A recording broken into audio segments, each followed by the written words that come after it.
A Little Princess.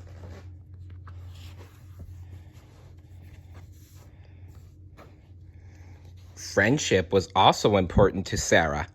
Sharing made her life brighter, as did the letters from her father. In one of his letters, he wrote that he and an old friend had become partners. Diamonds had been found on his friend's land, and the two of them were going to mine them. "Diamond mines," Sarah said to her friends. "Just imagine." In her mind, she could see the dark mine passages and the sparkling stones in the walls and ceilings.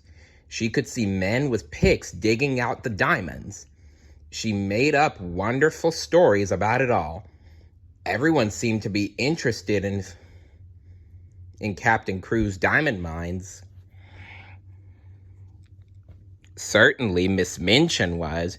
Captain Crew, already rich, could now bring in even more money to the school.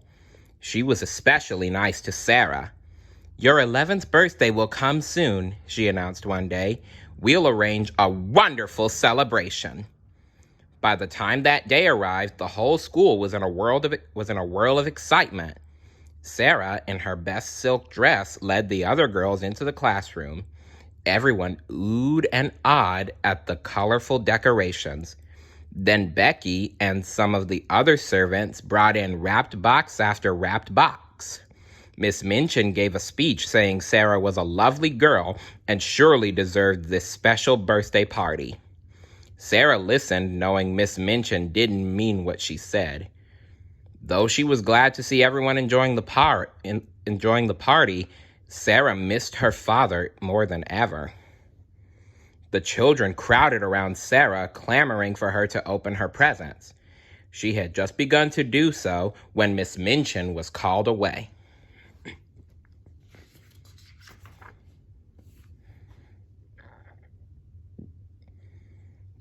A sharp-featured man waited for Miss Minchin in her office. He was Mr. Barrow, Captain Crew's lawyer. Miss Minchin thought he was bringing her money.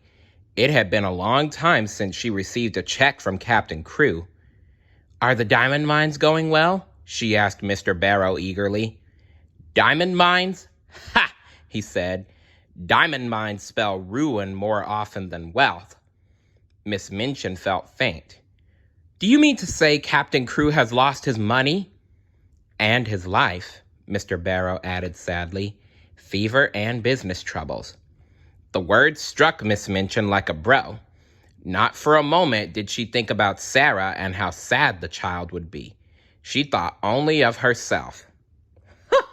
How selfish. Yeah, she's really selfish, isn't she, guys? "Do you mean to tell me that Sarah is now but a beggar on my hands?" Mr. Barrow nodded. "Her father left her nothing, and as far as we know, she has no relatives."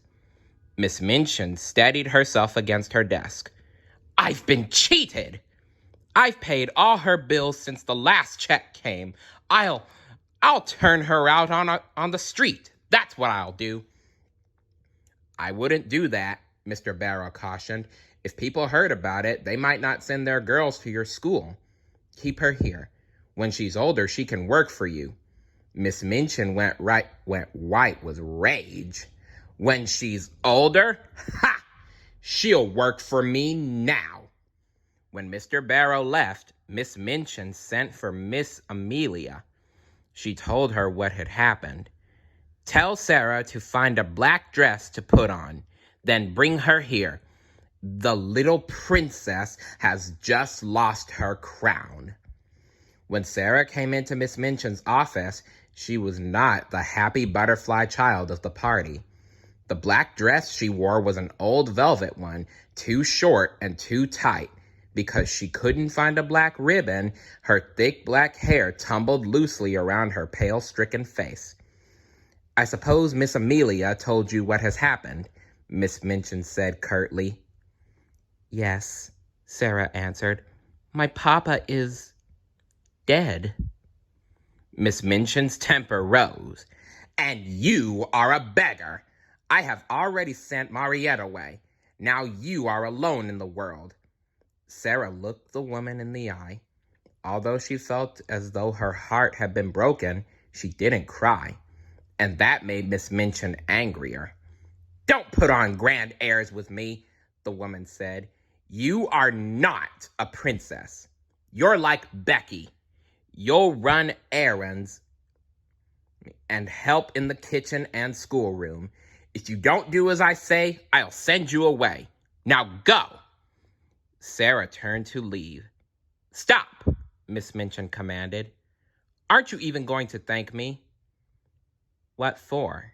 said Sarah, and then she ran from the room. Upstairs, Miss Amelia was standing at the door to her room. "This is not your room anymore," she said. "Where is my room?" Sarah asked. She hoped her voice didn't shake.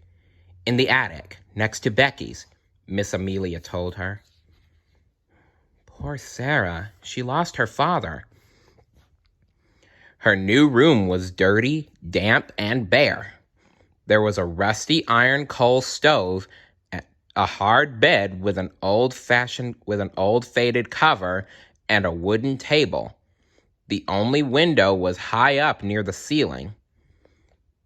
Sarah sat on the edge of the bed. She fought back the tears. "I'll be a good soldier, Papa," she said. Then she fell back across the bed. "My papa is dead," she whispered to herself. "My papa is dead." All through the long night, she called to him. Early the next morning, Sarah was put to work. She helped clean up the school's breakfast dishes and swept the floor. She taught the younger children French and helped with their other lessons. Then, after school, she returned to the kitchen where she helped prepare dinner and clean up. It was a long day. Finally, Sarah was allowed to return to her attic room. There, she tried to get out of her dress, but the buttons were in the back, and her arms were so tired she couldn't reach. Still struggling with the dress, she was still struggling with the dress when there was a knock at the door. Becky slipped in. "I brought you some coal," she said. She began to light a fire and then helped Sarah off with her dress. "Remember, I'm close by, just on the other side of this wall," she told Sarah. Dear Becky, thought Sarah. She's every bit as tired as I am, and yet she wants to help in every way. Stay tuned for part 5. See you later. Bye.